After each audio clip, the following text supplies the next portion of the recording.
Hello, everyone. Gonna do a short AMA here, I guess. I posted an Instagram story weeks ago, maybe months ago. I don't know. I don't do time anymore. Time is too difficult. But it was before today, probably before yesterday.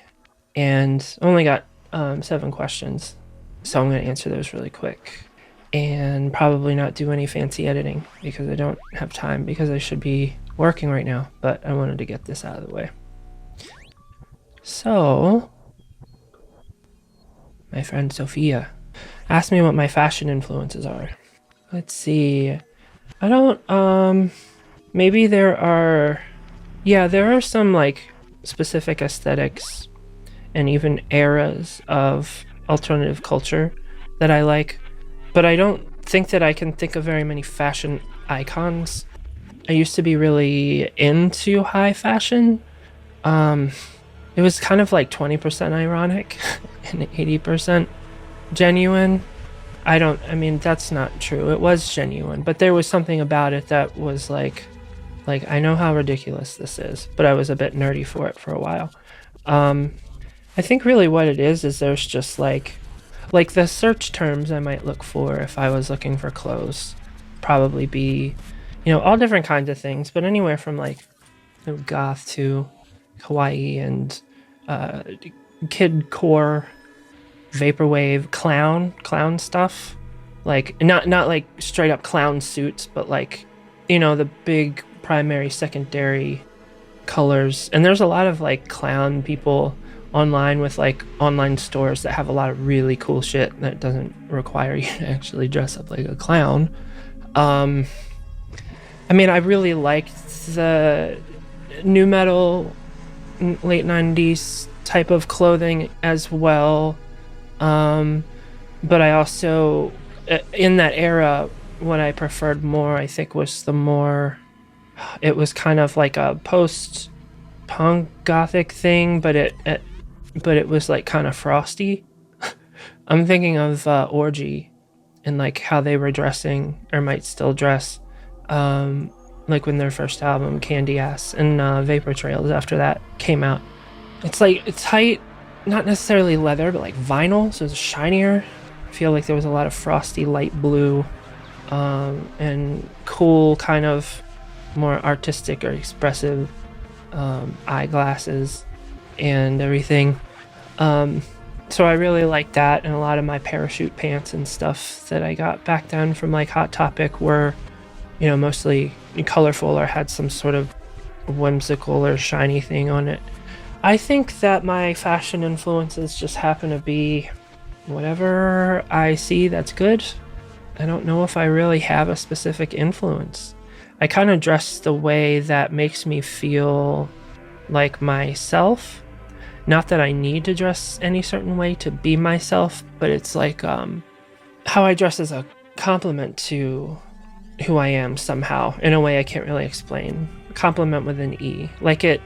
It's like I am who I am regardless.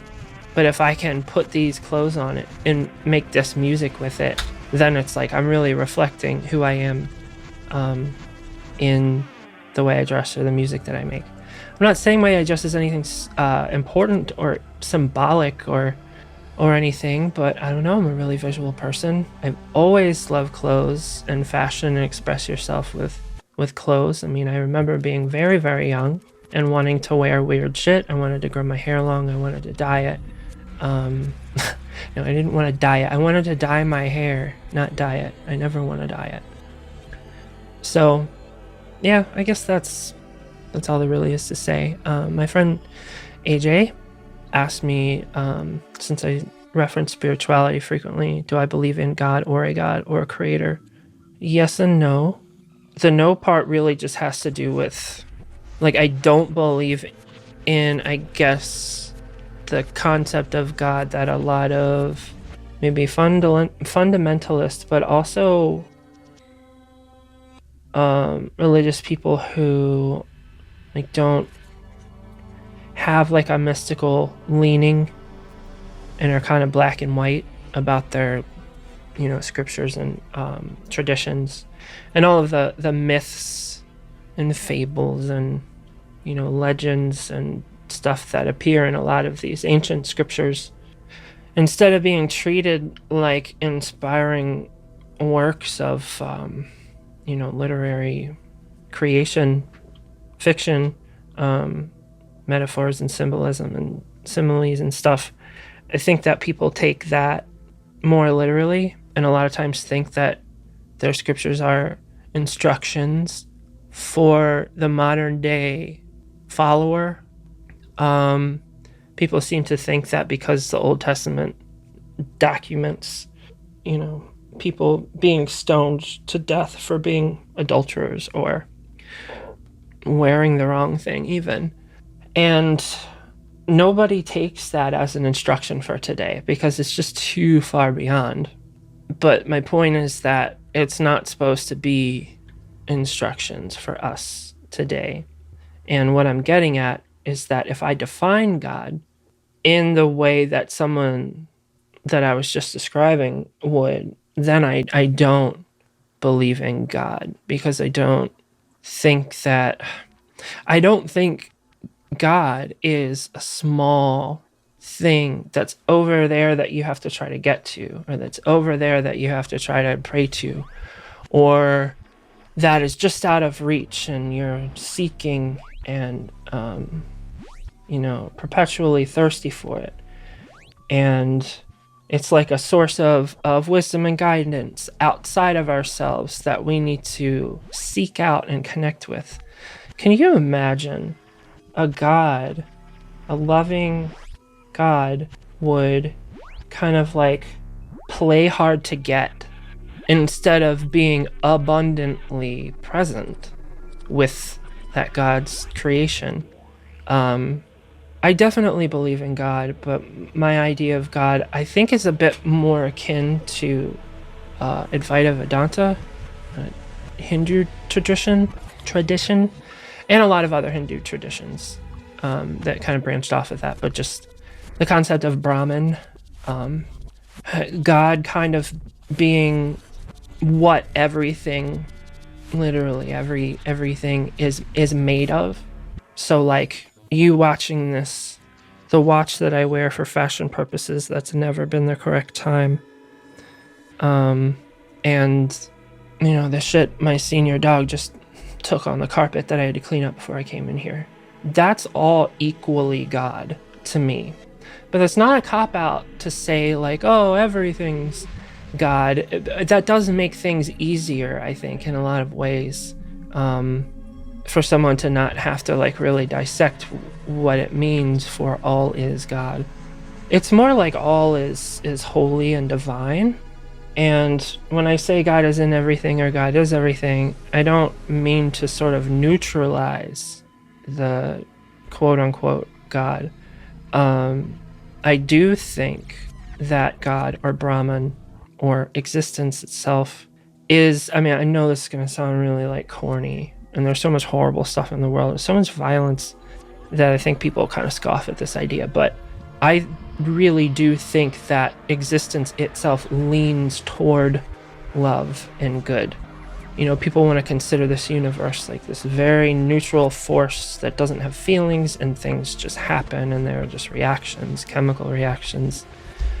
It just kind of unfolds neutrally, and humans do a lot of directing. Well, humans absolutely do a lot of directing, but I just think that our natural tendency is to want to be happy and safe and to belong. And I think that those things are love. And if you feel like you belong and if you feel happy, that really resonates on such a deep level, more than people realize, as if it's like the default state.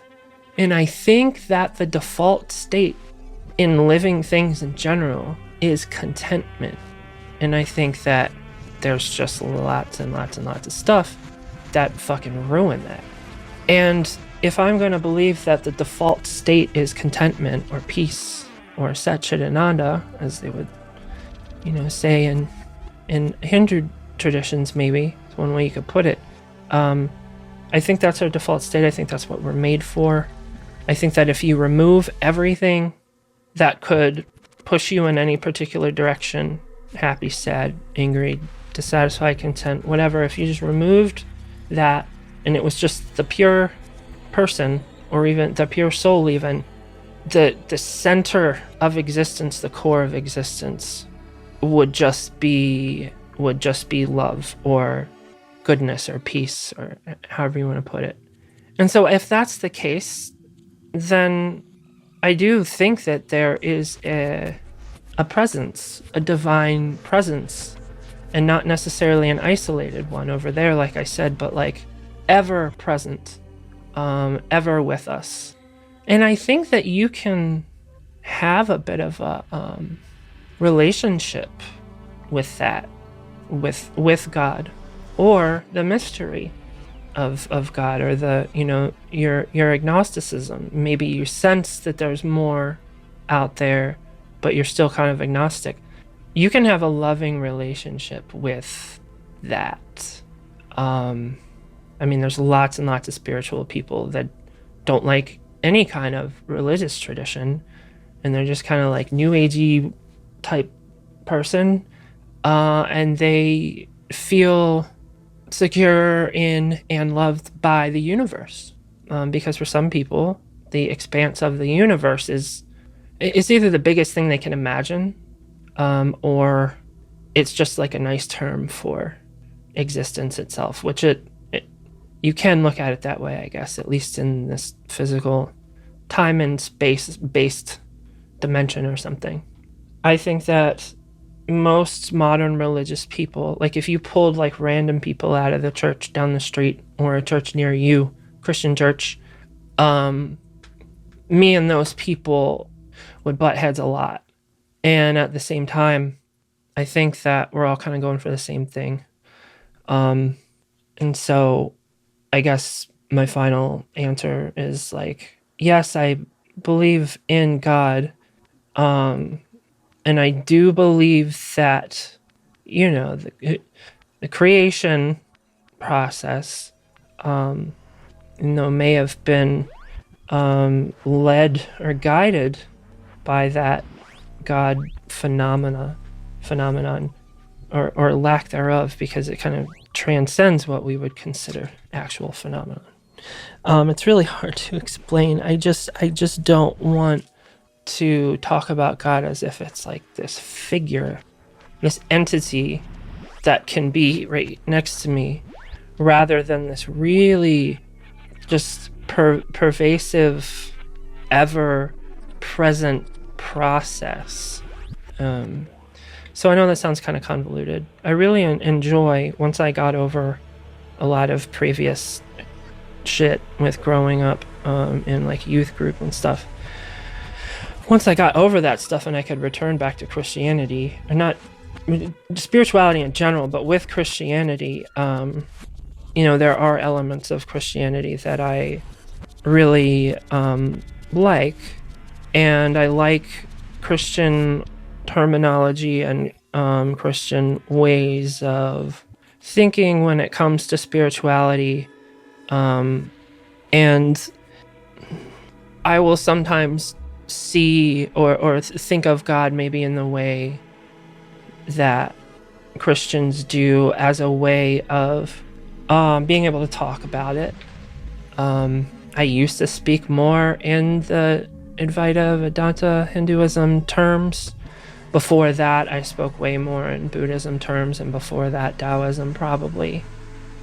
But I think there is something about discovering that Christianity isn't some oppressive pile of bullshit. I mean, it is, but not really the tradition itself.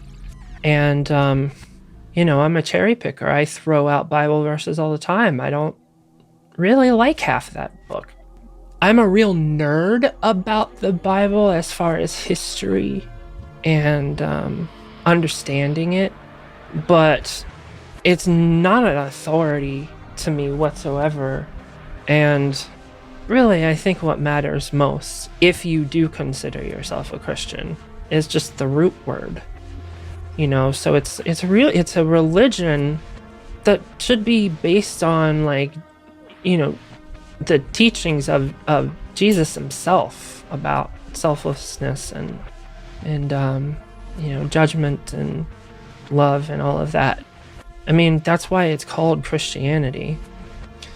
But I don't like to claim Christian in any way because I don't want to be associated with the people I was referring to earlier who would describe God in a much more tribalistic and small way. They make their God so small, as if their God is like their political leader of their country or something, rather than just everything.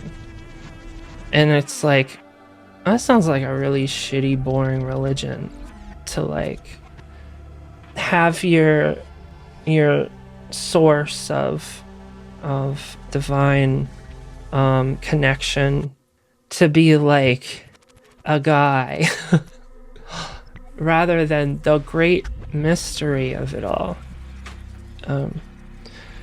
Yeah, so I can't answer questions directly or quickly, but it's one of those questions that I won't be able to really communicate how I really feel without going into all that shit. Oh yeah, I guess I'm going from the bottom here. Wait, the first one?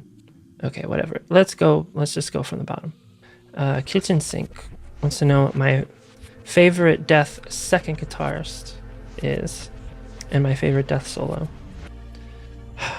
It's like when I was really into Death, as more of a, I was just like way more into them and way more into early death metal, like when I was much younger. There's this thing where you don't really have a lot of access to any knowledge about these bands and these people. And especially with extreme music like that, there wasn't many publications, and I didn't know anybody connected to that scene, especially being like in my preteens.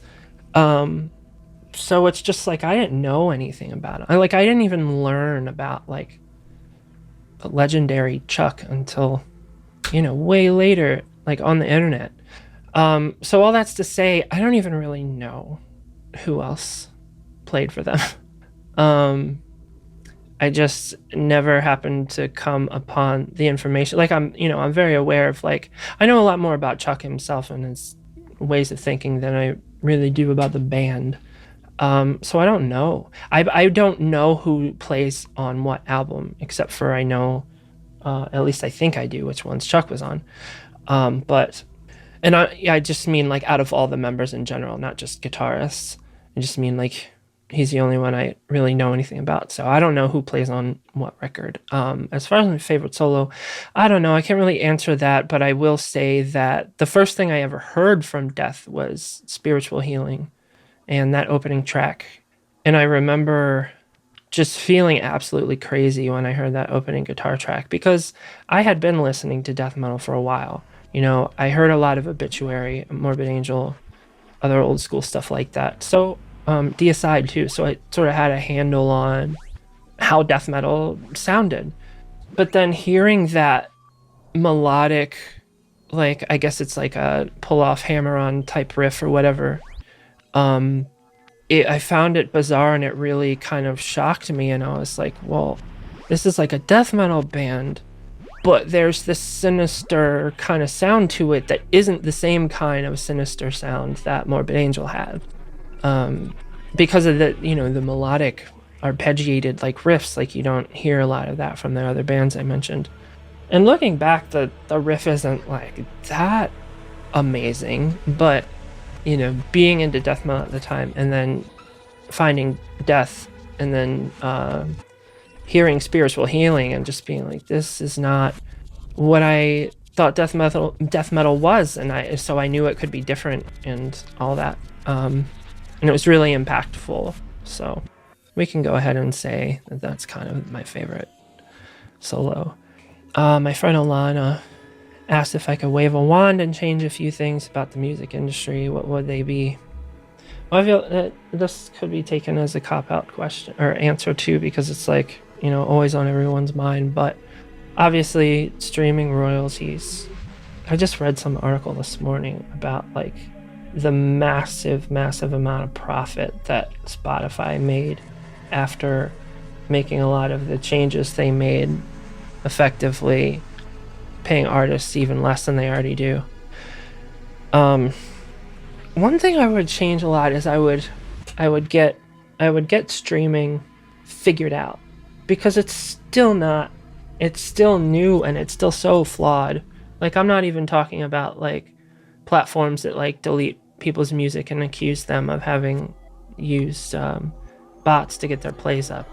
I just mean like there are so many rules about streaming that seem stupid, about like formatting and everything. But part of the reason why they're that way and so limiting is because we just haven't like been able to like figure out how to work with it yet. You can't put a bunch of weird symbols, or not, at least not any weird symbols, in CD text. And this is a little bit of a guess, but I think that CD text and just however the metadata used to be, physical formats and everything, I think getting that to work well digitally is still kind of problematic, because certain platforms like have capitalization requirements, and then platforms don't want you to put any text on the cover of your album that isn't the name of the album or the artist. And you can, DistroKid will stop you from putting your stuff online if your album cover has like a road sign in it or something with a bunch of words on it. I mean, I guess I don't know if that's still a thing, but it's something I've run into before and other people have. So there's all of these kinks to work out with streaming, like the technical aspects of it, like how it works, not necessarily the industry, that I'm hoping to figure out, make it so, people don't get their music deleted when they didn't do anything wrong, like ways to prove that, ways to verify that they weren't doing anything. Just all that stuff. I would just love to see it get fixed over time. And of course, corporate greed is often a reason why those things don't happen, but also they don't happen because it's just really difficult to make those changes smoothly, because all of these platforms need to be compatible with all of the streaming aggregators. Like DistroKid has to be able to provide like compatible, properly formatted information to all these different platforms who may have different things about each of them. And so to make that go smoothly, you kind of have to just really align with a lot of with all the others in how things work and how things are done. So it's not easy for some company to be like, oh, you can have whatever art you want, your song titles can have, and they can be full of emojis and symbols. Like, we're here to support your creativity, unlike those other platforms who tell you that you can't use alt caps in your title or whatever it might be. But they wouldn't have that power. They wouldn't have that ability, because like the virtual infrastructure or the digital infrastructure is not set up for that yet. So I would like to see that get worked out, because there's nothing worse with having a song title that's got like 6 emojis in it, and that's the personality of the song, and that's how you think of it. That's the fucking song's name, and you can't even put the name of your song on some streaming platforms or with some aggregators. I haven't tried to do emojis in a while in a song title, but so I don't know if it's still a thing. And I know that celebrities get special privileges. I remember when everybody was mad at was it Olivia Rodrigo or somebody else, because all their song titles were in lowercase, and all the musicians are used to getting their lowercase titles like rejected or corrected or whatever. And so we're all like, what the hell? Why does she get to do it? Well, because it's fucking special. If it wasn't Olivia, I apologize. I'm talking about somebody, but I don't remember. When's the next album of remixes due for? Is it Soda Lake remixes or something else? It started off as Race for Titles remixes. It's a single I did with my friend Alana, whose question I just answered.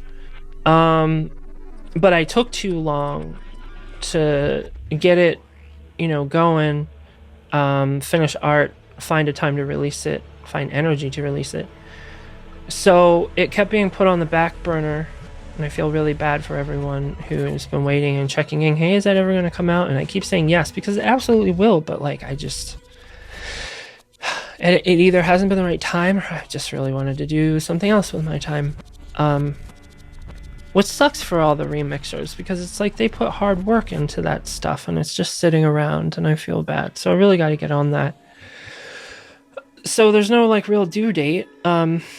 But yeah, it started as Soda Lake remixes, or Race for Titles remixes, and then I thought, oh, it'd be cool to have like a double Soda Lake and Race for Titles remixes. Maybe think of a combo name like Soda for Titles or something. I feel like Race Lake would not be a good idea. And so I have been gathering remixes slowly, not seeking them out, but at this point, people will just approach me once in a while like, hey, I did a remix of this song of yours, want to hear it? And so I'll be like, yeah, and if I like it, I'll be like, do you want me to put it on my next like remix thing? And they usually say yes. Also, I'm noticing that I am blurry. How do I fix that?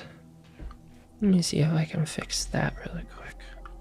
Sorry if I've been blurry like the whole time. It's the background. Oh, well, that really helps. If I put it back in the other mode, does it? Okay, cool. That's something I will do from now on. So now it's kind of like a remix release for like whatever songs people want to do. So I've just been gradually collecting them, and I'll probably narrow them down a little bit and not include every single one, which is like really horrible and sad to do that to people. I'll do it eventually. I think that when I am able to nail down the due date of my next album, I'll know how much time I have to put this out. And if there's like a couple months before that release might happen, then I feel like that would be a good time to drop it. So I already have art for it. I've already paid somebody for art. So it'll happen. I got a dry mouth right now. With all my yapping. About a psychic reading, I've had a few.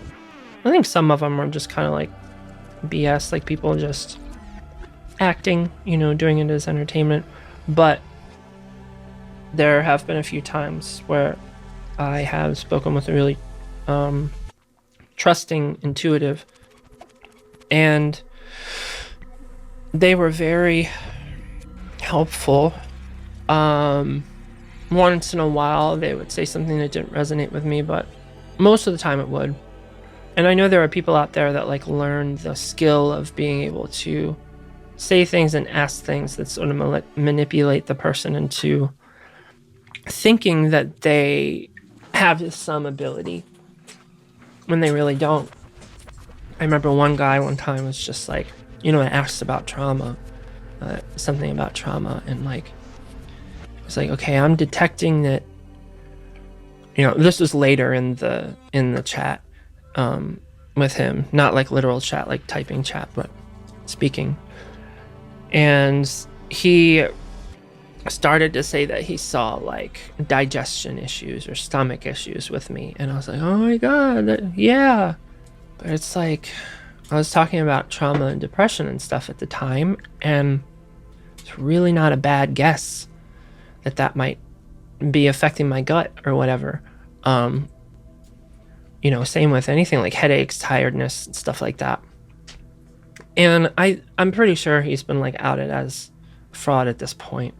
He really didn't seem stable. The only reason why I was having that reading is because I was listening to a live interview with him, and I was kind of weirded out and suspicious. So I contacted the podcast, because they let you write in to ask questions. And so when they got to my question, the psychic was like, addressing it. And At first I was pretty kind of blown away at how accurate some of it was. But the thing is, with psychics, they're not trying to, well, some of them, I guess, but to me, the point isn't to like tell you things that are true about you and have you kind of confirm or deny it. Like, they're not telling you things to impress you with their ability. I feel like a psychic reading, the purpose is for your own like benefit, for help, for some kind of guidance. And not the type of guidance that's like, you need to quit your job. I'm looking into your future and I see this great opportunity, so just have faith and quit.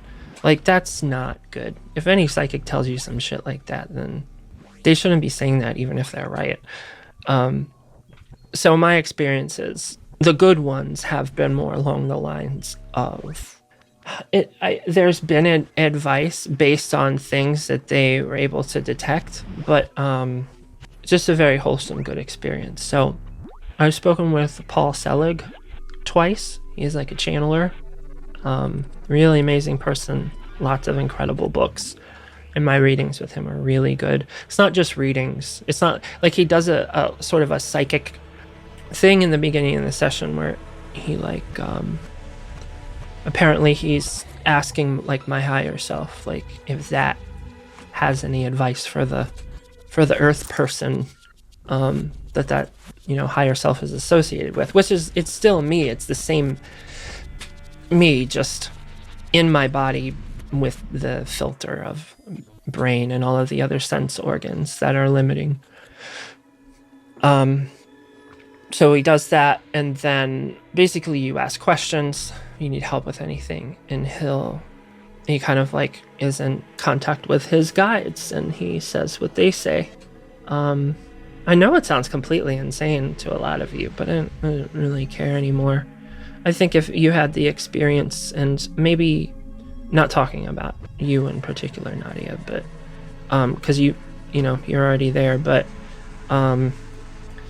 I think if anyone does actually any research, academic research into the phenomena of like psychic abilities and near-death experiences, out-of-body experiences, spiritual transformations and such, like while being on psychedelics and not be on psychedelics, and anything that would be considered, I guess, paranormal, metaphysical, whatever.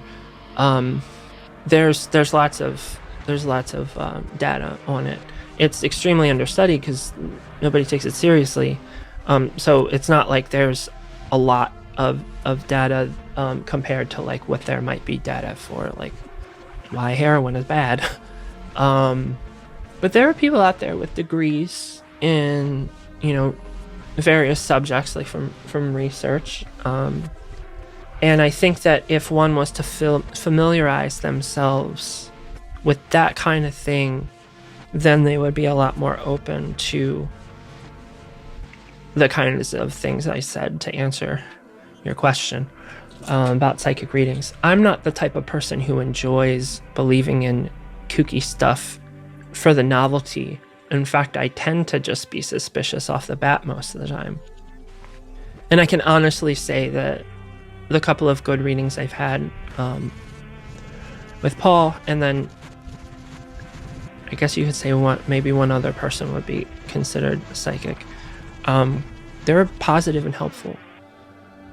And I think as long as you're going to somebody who like already is trustworthy, like outside of the psychic realm, like good person, good ethics, insightful, wise, then you can't really go wrong.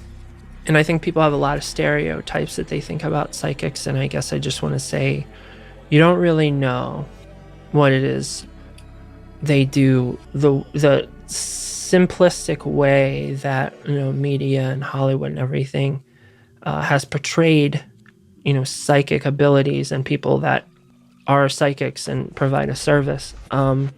There's a lot of stereotyping. People seem to think it, the whole like witchy lady with a crystal ball kind of thing, and even lots of stuff that in between. That's not even quite as cartoonish like that. It's a very, very commonly misunderstood world, and there are so many people who help people, who consider themselves psychics, who do nothing but good things for people, and who aren't, kooky, unhealthy, psychologically disturbed people. They're not all con artists. Like there are con artists out there, like psychic con artists, but most of them are not. I can really honestly say most of them are not. And you asked me what's my current spiritual practice? Oh, I think because I got so burnt out on constantly trying to improve myself and seek, I guess, connection with the divine, if you want to put it really generally or simply. I got burnt out on seeking and trying and pushing and reading these spiritual books to get ideas of things that I could do to make things better and make myself better. I got really sick of that. And I feel like my spiritual practice right now is like doing life as best as I can. Being compassionate and empathetic. And at the same time, I'm just become more and more and more radicalized politically over the last year or so. Some of those values around compassion and empathy. It's like this weird middle ground that I'm in sometimes where, when I see something truly horrible on the internet and I want to offer like my thoughts on it, especially if it's in a response to a particular person who's said something like horribly like anti-Semitic or, anti-Arab or whatever else. I don't know. In the last year, I've really laid into people harder. I've been more harsh. I've been more aggressive. And it's not like in a dehumanizing way. Like I'm not, I'm not being cruel. It's more like I'm pissed and lecturing somebody on their shitty opinion. But it's got to be something about like human rights and ethics though for me to actually like be pissed off. And not just that subject, but it has to be, I'm not just like triggered by everybody who says something that I don't agree with on the internet, but it's like, I guess when it comes to politics and when it comes to genocide and capitalism and Trump and Biden and all those type of subjects, like I have become more of a hothead. And maybe this is like some kind of self-awareness problem that I need to get under control, but I can honestly say that I'm much happier, not because I've been less afraid to, do those things on the internet, but it's almost like my radicalization, continued radicalization makes me more passionate about certain issues and makes me realize how dire they are and how unfortunate it is and scary even that there's so many people out there who don't understand things about history and queer people and war and the capitalist system. And, they don't know about socialism. They don't know what it is really, or communism even. They don't know what fascism is. It's like, I don't know. It's like, it's time. Like, there's so many people that's just like, it's not worth it, God, that horribly offensive joke that people used to tell about, it's like, I can't even remember what the punchline was, but they were comparing the Special Olympics with arguing online. I can't remember what the punchline is. Whatever it is, it's extremely offensive. But my point in bringing it up is that there's this idea that like arguing online is like, just trash, noise, pointless. because you're never going to change anyone's mind. Like, that is wrong. Like, you can, maybe not like in that conversation, but like, you know, planting seeds. Like, that's one thing that I kind of got from the evangelism aspect of my former youth groupy churchy life, in my teens and early 20s, or actually really in my teens. I wasn't really, that shit kind of faded out by like 22, I think. But one thing that I actually really resonated with is the idea of planting seeds. And so, you know, we were taught in youth group about like planting seeds, and even if like people don't respond then or just reject you immediately, you have planted a seed. They may think about it later. And in that case, back then we were referring to the gospel. So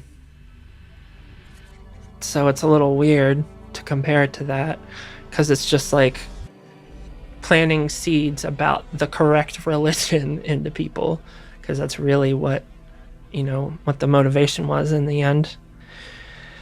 But I am perfectly willing to see some,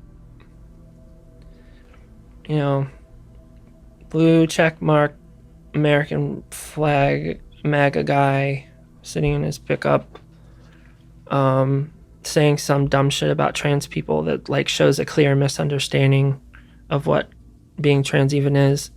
I'm gonna respond to that person a lot of times. I might respond to that person, and I might approach it with a little bit of emotion, and other times I'll approach it like very, very neutrally, like, you know, hi, I'm just curious, like, what is it about trans people that feels so threatening to you? Like, what are you concerned about? And if they decide to engage, they might talk about, like, you know, abuse and stuff, like with children. I'm afraid to say the words on YouTube because I know that videos can get kind of suppressed if you talk a lot about certain things. But yeah, God, even just recently, I remember chatting with someone back and forth in Instagram comments, and they were just being really, really mean to me in response. And I'm just like, look, don't know why you're responding to me that way. Like, I'm curious about what you think, and I'd like to share what I think. And if you want, like, address it directly. And the person really had like a hard time not treating me like trash. Like, I could tell they were trying to have like level-headed conversation, because I had prompted them to and told them that they don't need to act like that. So they were trying to like hold their composure, even though they fundamentally disagreed with me about the you know, Israel and Palestine situation. So this is still to do with your question. It's just to say, like, I feel like there's a spiritual element to that whole thing, even if I'm not behaving in the most kind way sometimes, because I'm, you know, seeing people just justify genocide. So it's like, sometimes it's really hard to be like, excuse me, sir. But it feels like a spiritual practice. It feels like my radicalization and my passion for ethics and just loving each other. It feels very spiritual. So even when I try to like lecture some MAGA head on Twitter or something, I don't leave feeling bad like a lot of people do when they get into those tiffs online. I usually feel good. I might feel sad if they like never get it or just keep deflecting, which is usually what they do. But God, when people are deflecting, that does not mean that they don't lay in bed at night and wonder about what that person who was treating them like a human, who they usually dehumanize, really cared about what they thought and wanted to address it. And, you know, that's not to justify any kind of injustices or harm that they do in their life or harm that they've done with their comments. But people think about it, and I've gotten apologies multiple occasions. I had one experience years ago where this guy I used to go to church with, he was one of the like leaders, one of the older guys. And, you know, I've been distant friends with him on Facebook ever since, and I saw this paragraph he just typed, like, all about, like, trans women and, you know, bathrooms and protecting the kids and all this stuff. And I was like, I really went in with him. He got paragraphs on Facebook from me. He DM'd me and apologized. It was like, you're right. You're right. There's nothing. Trans women are not a threat. You know, because I was giving him like data and stuff too on like, you know, stuff that he wasn't aware of because his media was just telling him that trans people are a threat, and his friends are believing it. And I happen to know that the church I used to go to, I don't know if he still goes there, is not trans friendly. Even though it's not evangelical, it's just like a semi-laid back Protestant church that, you hear all those geese. I fucking love the geese flying overhead right now. The geese ruined my train of thought, so I don't know why I was talking about my church being transphobic. Oh yeah, I was talking about that guy. But yeah, I mean, I don't necessarily think I changed his mind on whether it's like not sinful to parade around as a trans person, but I did successfully convince him to the point where I got apologies that trans people are not a threat.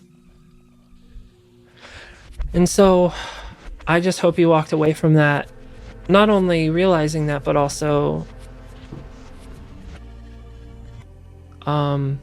maybe reconsidering the idea that trans people are, you know, sinning and going against what God created. Don't understand why people like that don't just understand that maybe God created a trans person. Maybe God created people that figure shit out later and change the words that people use to refer to them, and change how they dress or something. It's like even get surgery, even get sex reassignment surgery. Like, even still, it's like, why is it such a big deal? Like, if there's this thing hanging off your body that you want to get removed to get a hole put in there instead, and you can still pee and everything, it's like, God, if God created everyone and has a plan for everyone, like you would say, why can't that plan just be transness for that person? Yeah, I'm gonna move on. Oh, got that already. Psychic reading, practice, fashion. Oh, did I get through all of them? Yeah, I got through all of them. Okay. This video is over now. This video is over now. Dun, dun. So why are you still watching this? Dun, dun, dun. No, we had a lot of fun. But you can't stay on this video forever. Or something like that. Leave a comment if you know what I'm singing. Bye.